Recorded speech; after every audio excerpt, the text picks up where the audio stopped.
Hello, YouTube. I'm Vince White. I'm an employment attorney, and on this channel, we answer publicly posted questions from YouTube users, getting folks the answers they need from an employment attorney. I don't even know my own intro. My goodness. Yep, I'm a little sweaty right now. It's finally 70 degrees here during the day, and I have been working hard, but it's 6 p.m. Well, 6:30 p.m. And before I turn my thoughts to dinner, I need to get you a video up for tomorrow. So, YouTube user Devin, and that is part of Devin's username for YouTube. I don't know how to give voice to the rest of it because it's in a script that I am not familiar with, and I apologize for that. It's never a good look when you cannot recognize an alphabet or even sound it out. So, Devin, I wish I was less ignorant. But Devin's question reads a little something like this. If you receive a right to sue letter, but your attorney leaves the firm, have they provided enough for you to take on the right to sue letter yourself? Or will things potentially come up where an attorney would be best suited? I'll also mention the employer and their attorney having a weak argument, such as attaching policies that weren't followed, and saying the claims they're accused of did not occur. Well, that might not be a weak argument. They might not be able to prove that, but I mean, it didn't happen. If you can prove it, it's a great argument. But Devin continues. I question if an attorney is needed just in case the employer's attorney tries to pull a move to confuse the one suing, such as taking advantage of the fact that the person themselves aren't really educated on the law and could be tricked. So, Devin, I assume you're referring to the right to sue letter issued by the EEOC, the Equal Employment Opportunity Commission, which is a federal agency. And that right to sue letter that the EEOC issues gives you access to federal court. And you may not love what I'm about to say, but if you have to do one part of your case pro se, if you have to, you'd much rather do the EEOC pro se than federal litigation. The average pro se litigant's ability to successfully litigate in federal court is probably similar to the average layperson walking around's ability to construct a nuclear reactor of some kind. It's just not, and I'm not saying you have to be a genius to litigate in federal court.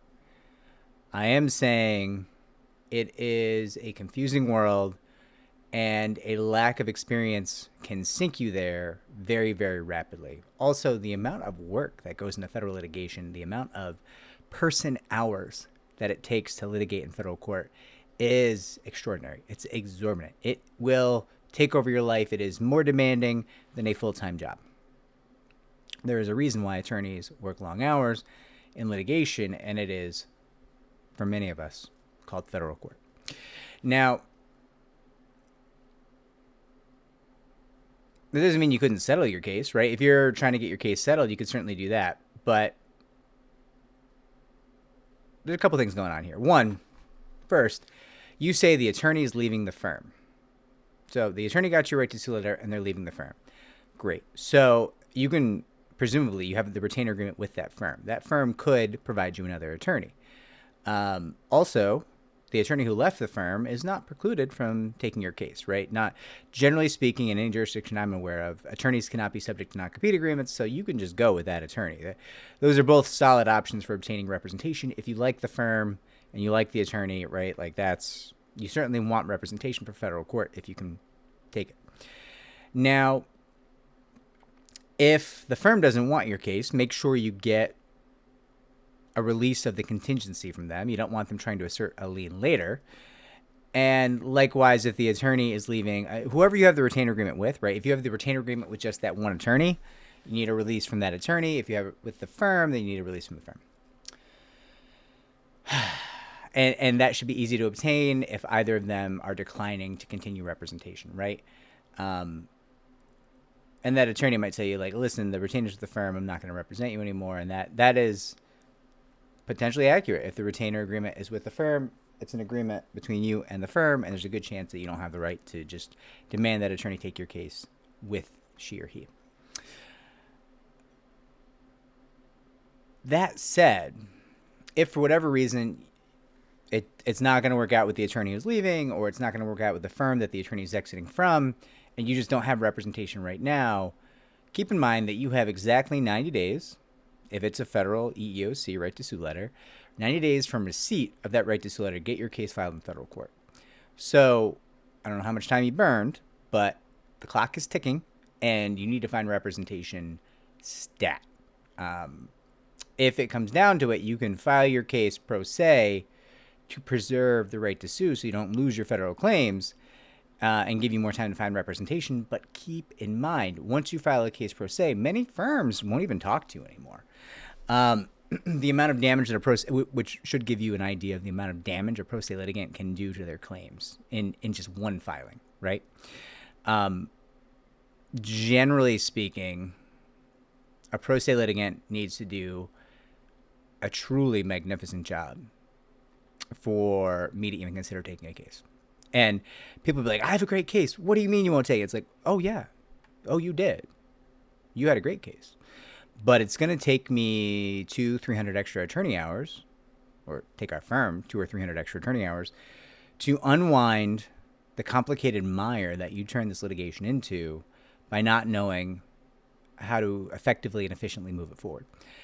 And you have a great case, but the amount of risk and additional work that you introduced here makes it so that, economically speaking, I can't really make you an offer of representation. I can't afford to help you. That conversation will make people fighting mad. So mad. And yet I still have it because I think people deserve to hear the truth, and I can't throw money down the well of a pro se litigant's bad decisions. Right. And that said, listen, I've taken pro se cases, and those pro se litigants they were in the top 3% of pro se litigants. Like, they did incredible. And I've had people on this channel who have been talking about the pro se case that show like an incredibly good sense of how to move a case forward, and what is and is not relevant evidence, and what is and is not leverage and settlement. Right. There's people, right? Like, it's not like you can't do it. It's not like you can't do it. Certainly you could. It's just, statistically speaking, you're probably not, and Devin, you could be the grand genius of litigation. I'm not saying you're not. I'm just saying, it's unlikely, based on the fact that I view like less than 2 or 3% of pro se litigants do an even survivable job.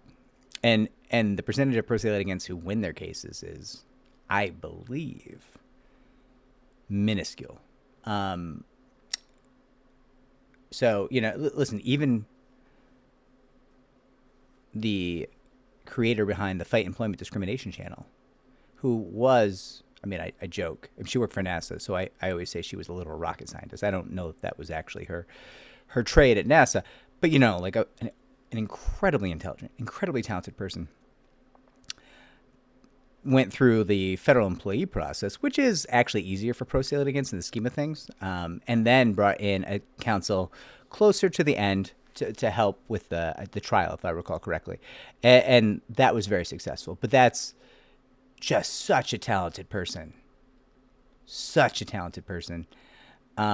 such a good job. And then bringing in an attorney and getting lucky to obtain high quality representation late in a case as well. Like, it's a tremendous success story, but it makes me shiver in fear how badly that could have gone. And it's a testament to the attorney and that pro se litigant, right? She's amazing. And that it didn't. But that's the exception that proves the rule, in my mind, in my opinion. So, Devin, if you're asking me if you should fight a case in federal court pro se, the only answer is, how much do you hate yourself? You're going to make yourself miserable doing it, and you're going to just add heaps of risk to your claim and reduce your chance of success. Like, it's just not a winning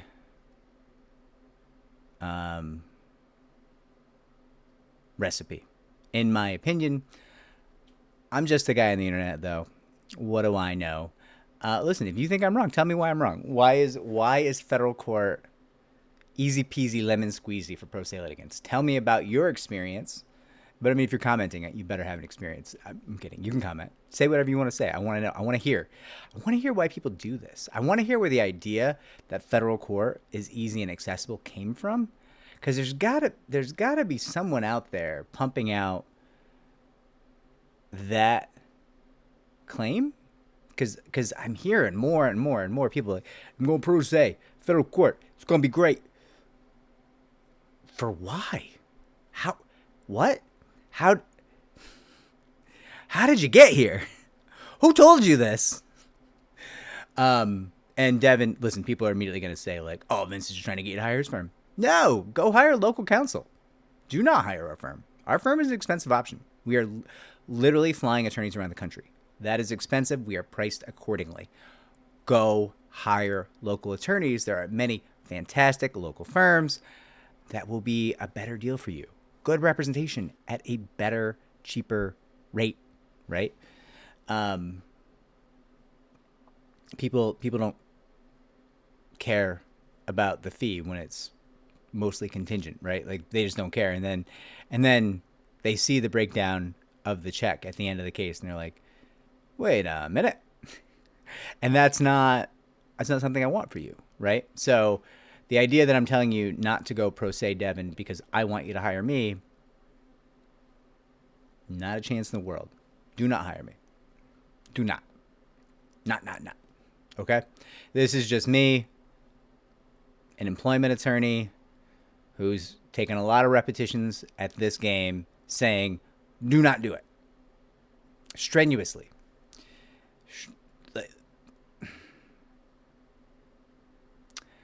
I suspect you would have a higher success rate climbing Mount Everest without Sherpas or oxygen than you would have filing a pro se federal court litigation in the field of employment law. I suspect. I believe that's true. I could be wrong. Tell me I'm wrong. And also, how good is Tibetan food? Can we talk about that? A little spicy. It's a little spicy, but I mean, they serve you coping mechanisms for the spice. Look, I got sweat on the top of my lip just thinking about it.